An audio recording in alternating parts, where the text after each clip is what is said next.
Kisah pemuda kaya yang menikahi gadis desa. Episode 123-124. Mutiara nampak kesal. Ada apa lagi? Dan kenapa kamu bisa ada di lingkungan ini? Aku lagi menjemput Zian. Apakah si kecil ini anakmu?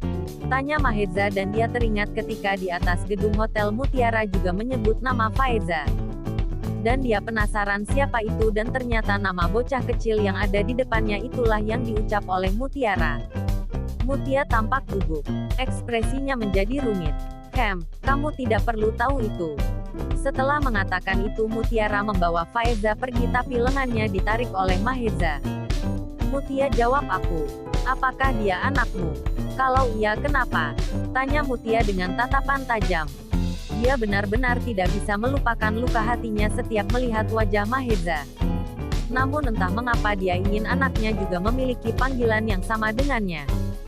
Dia hanya merasa dengan begitu dia bisa melupakan kebencian dan luka yang pernah ditoreh Maheza di hidupnya. Faeza hadir sebagai penyembuh dan penenang jiwanya. Siapa nama panjangnya? Tanya Eza menyelidiki. Karena tadi kalau gak salah dengar Mutiara memanggil Faeza untuk yang kedua kalinya dengan panggilan Eza. Faeza Yusuf Abdullah itu namanya. Ada lagi? Tanya Mutiara tanpa ekspresi. Jika dia anakmu, maka siapa ayahnya? Tanya Maheza. Mutia benar-benar bingung. Kamu tidak perlu tahu. Mendengar jawaban Mutiara, Eza mulai curiga. Dia juga teringat suara perempuan yang begitu akrab ketika di atas gedung hotel dan ternyata itu milik Mutiara. 4 tahun yang lalu di salah satu hotel ternama di London. Setelah aku membuka mata pagi itu ada seorang gadis di samping tempat tidurku. Apakah gadis itu kamu? Tanya Eza lagi dengan mencoba mengamati wajah Mutiara. Ekspresi Mutia sangat gelap ketika dia mendengar pertanyaan Maheza. Dengan kesal dia berkata, "Maaf kami harus pulang karena Faeza belum makan siang dan terima kasih sudah menjaganya." Setelah itu Mutiara dengan cepat membawa Faeza pergi dari taman. Maheza benar-benar dibuat bingung oleh Mutiara. Perasaannya mendadak gelisah. Setelah lama terdiam dia membawa Zian ke kampus Ana. Di salah satu rumah tertentu. "Apa? Kamu ketemu dia?" Tanya Vida. Mutiara mengangguk. "Iya. Kenapa kamu tidak memberitahunya? Bagaimanapun juga dia adalah ayahnya. Dan dia berhak tahu," lanjut Vida. Ekspresi Mutiara menjadi gelap. "Bukankah aku sudah bilang padamu? Anakku tidak memiliki ayah dan aku tidak akan membiarkan dia tahu. Kalau ayahnya adalah lelaki bejat yang tidak memiliki keyakinan sama dengan kita. Dia juga tidak boleh tahu kalau dia anak haram korban pemerkosaan. Dan aku tidak ingin dia mengambil Faeza dariku jika dia tahu. Aku menitipnya padamu untuk kau didik sesuai dengan ajaran agama kita. Dan agar dia terbiasa denganmu. Sehingga dia tidak akan terlalu kehilanganku jika nanti terjadi sesuatu padaku." Vida menghela nafas panjang. "Jaga mulutmu itu. Aku mengerti penderitaanmu ketika kamu harus melawan hati nuranimu. Tapi Faeza itu tidak salah. Dia lahir dalam keadaan suci. Dan juga dia ada. Bukan karena kamu sengaja." Mutiara terdiam dan menunduk dengan menangis. Dia berkata, Aku lelah. Aku putus asa. Kenapa hidupku seperti ini? Selama lebih dari 8 tahun aku terkurung di dunia kegelapan. Aku sudah tidak tahu lagi bagaimana aku bisa menyelamatkan ibuku. Aku merindukannya tapi tidak bisa memeluknya. Aku dijadikan mesin pembunuh oleh iblis itu. Dan yang paling menyakitkan adalah satu-satunya kehormatan yang aku jaga ketat direnggut oleh bajingan itu. Dan ketika aku tahu kalau aku hamil hatiku begitu sakit karena harus membayangkan anakku lahir tanpa ayah. Kamu tahu kan betapa sulitnya aku menyembunyikan Faeza agar tetap aman. Aku bersembunyi di negara ini untuk melahirkannya di tengah buruan anak buah iblis itu. Dan aku bersyukur mereka tidak tahu tentang Faeza kalau tidak mereka akan mengambilnya. Tidak katakan padaku kenapa hidup ini tidak adil padaku. Aku juga seorang wanita biasa yang ingin hidup normal. Kenapa aku tidak bisa memiliki kehidupan seperti kalian berdua? Bahagia bersama orang yang kalian cintai. Lanjut Mutiara dengan nada terisak. Vida tidak bisa membendung air matanya. Dia merasakan betapa sakitnya hati Mutiara. Dia masih ingat ketika Mutiara datang menemuinya. dalam keadaan yang begitu buruk. Pakaian yang begitu kotor. Seperti habis berlari. Dia menggendong seorang bayi yang masih berlumuran darah. Dia lebih patah hati lagi ketika mengingat bagaimana Mutiara tidak bisa melahirkan di rumah sakit dan terpaksa melahirkan sendiri di sebuah gudang tua. Sambil terisak Vida memeluk Mutiara, dia berkata, "Itu semua karena Allah tahu kamu lebih kuat dari kami. Tolong kuatkan hatimu sedikit lagi. Dan percayalah Allah itu tidak pernah zolim terhadap hambanya. Aku yakin akan ada suatu hari yang indah buatmu bisa merasakan bahagia lagi bersama ibu dan anakmu." Mutiara menatap Vida penuh arti. "Dah, apakah Tuhan akan mengampuni dosaku? Aku penzina sekaligus pembunuh dan tanganku begitu kotor dengan darah." Vida tersenyum di antara tangisnya. "Ra, soal agama bukankah kamu lebih paham dariku? Kamu gadis lembut dan soleha. Tuhan tahu itu. Kamu masih hidup dan sehat seperti ini karena Tuhan masih memberimu kesempatan untuk kembali lagi seperti dulu. Dan lepaskan kebencian di hatimu agar kamu lebih tenang." Mendengar penjelasan Vida, Mutiara mengangguk dan menyeka air matanya. "Aku memang membenci bajingan itu, tapi aku tidak bisa melihatnya terluka. Bagaimanapun juga dia ayah dari anakku, tapi aku tidak mau mereka saling mengenal. Tapi apa sekarang? Tuhan mempertemukan mereka tanpa sengaja, apa maksudnya?" kata Mutiara dengan derayan air mata. "Percayalah, semua pasti ada hikmahnya," kata Vida sambil meremas tangan Mutiara. "Dah, aku harus pergi sekarang. Tolong jaga Faeza, jangan biarkan dia sendirian lagi seperti tadi." Mutiara meninggalkan kamar Vida. Setelah itu dia mencari Faeza dan berpamitan padanya. Karena sejak kecil Faeza sudah biasa ditinggalkan, jadi dia tidak rewel ketika melihat Mutiara pergi lagi. Tanpa sempat menemaninya tidur dan membacakannya cerita, Mutiara pergi dengan perasaan yang campur aduk. Ketika di jalan, Mutiara menerima sebuah panggilan dari nomor yang terlalu akrab buatnya. "Mutiara, alias Black Cadar. Kenapa kamu begitu lambat sayang? Haruskah aku memaksamu? Dan aku tidak menyangka ternyata bocah kecil yang imut itu adalah putramu. Siapa ayah dari anak itu?" Mendengar perkataan Master, Mutiara langsung panik. "Master, tolong jangan sentuh anakku. Cukup ibuku yang kamu siksa. Siapapun ayahnya itu bukan urusanmu. Aku akan segera menyelesaikan tugasku, jadi tenanglah."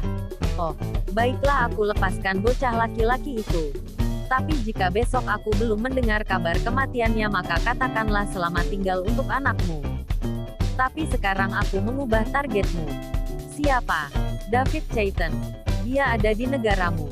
Dan hari ini dia lagi melakukan perjalanan bisnis ke luar kota. Aku ingin kamu mencegatnya di sana dan bunuh dia." Mendengar nama David, Mutiara sedikit kaget. Bagaimana mungkin dia membunuh David? Dia jatuh dalam dilema. Tapi dia berusaha untuk tetap tenang. "Bagaimana dengan pengawalnya?" "Dia tidak membawa pengawal. Karena dia merasa aman berjalan sendiri di negaramu. Namun sebelum itu temui John Fahri di rumahnya." "Oke." Setelah menutup telepon, Mutiara nampak semakin resah. Dia merasa lega karena targetnya berubah. Tapi di sisi lain dia harus membunuh lelaki yang pernah membantunya kabur dari kejaran Master.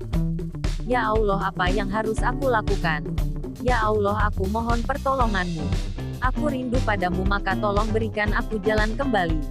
Aku sudah hampir putus asa. Tapi, dari mana Master tahu kalau aku punya anak? Apakah dia menempatkan mata-mata di sekelilingku? Ah, sial kamu iblis." Setelah bergelut hebat dengan hati dan pikirannya, tiba-tiba muncul ide. Dia masuk ke sebuah mall dan mengubah penampilannya dengan menggunakan jilbab lebar, lengkap dengan cadarnya dan gamis warna coklat. Benar saja, rencananya langsung berhasil. Mata-mata Master tidak bisa mengenalinya. Segera setelah itu Mutiara naik taksi dan menuju kantor Alvin. Alvin nampak sibuk dengan semua berkas di mejanya. Tiba-tiba dia mendapat sebuah email dan itu dari Black Cadar. "Alvin, aku ada di kantormu. Katakan pada orangmu untuk membiarkanku masuk.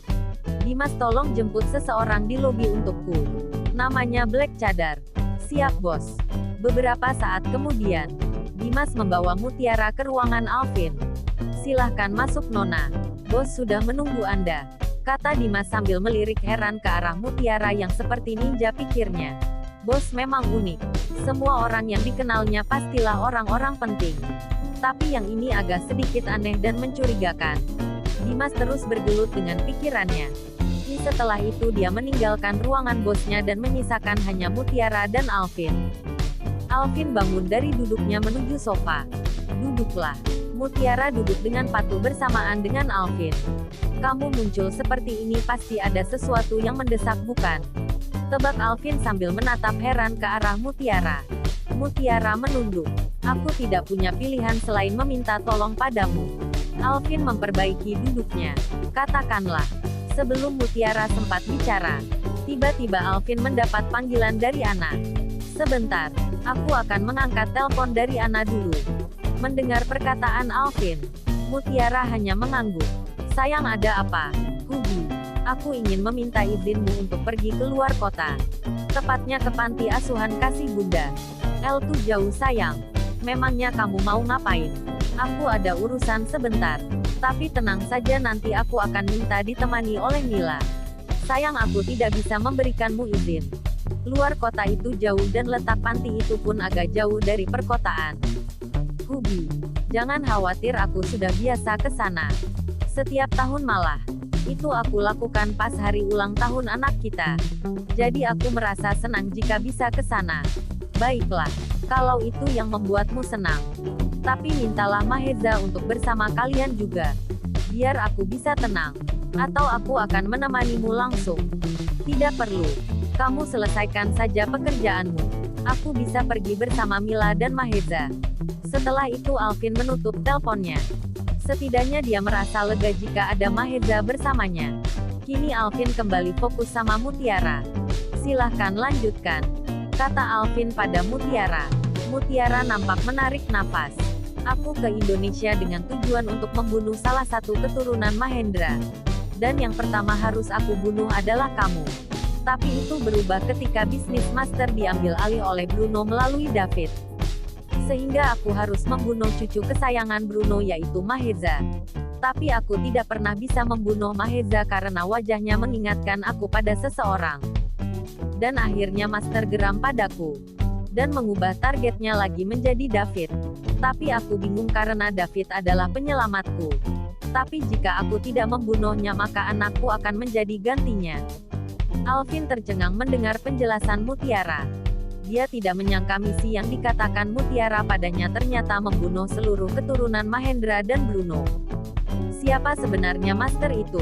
Tanya Alvin penasaran. Aku hanya tahu kalau dia iblis yang kejam. Dia ketua dari Star Black. Aku tidak pernah melihat wajahnya. Bahkan seluruh anak buahnya pun tidak ada yang tahu.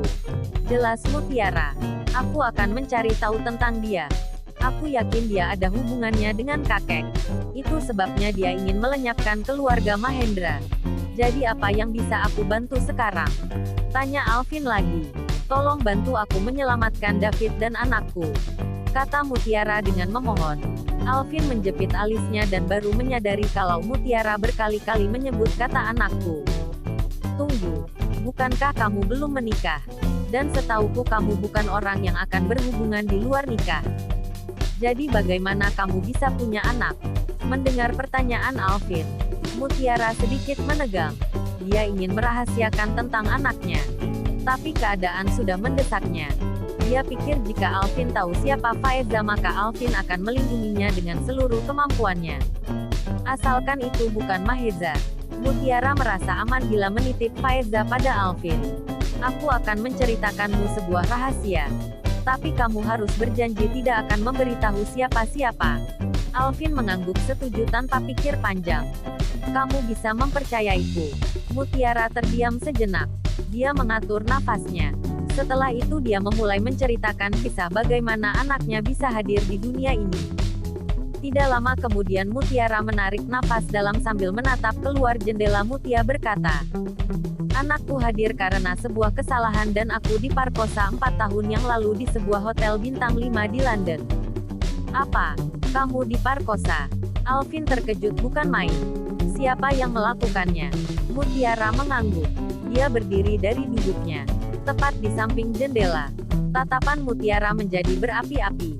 Ekspresinya menjadi gelap dan pikirannya jauh menerawang ke masa lalu. Flashback. Di sebuah gedung tua, Mutiara masuk tanpa curiga. Tiba-tiba dari arah belakang seseorang mengikatnya dengan rantai. Setelah itu menyuntikkan sesuatu ke leher Mutiara.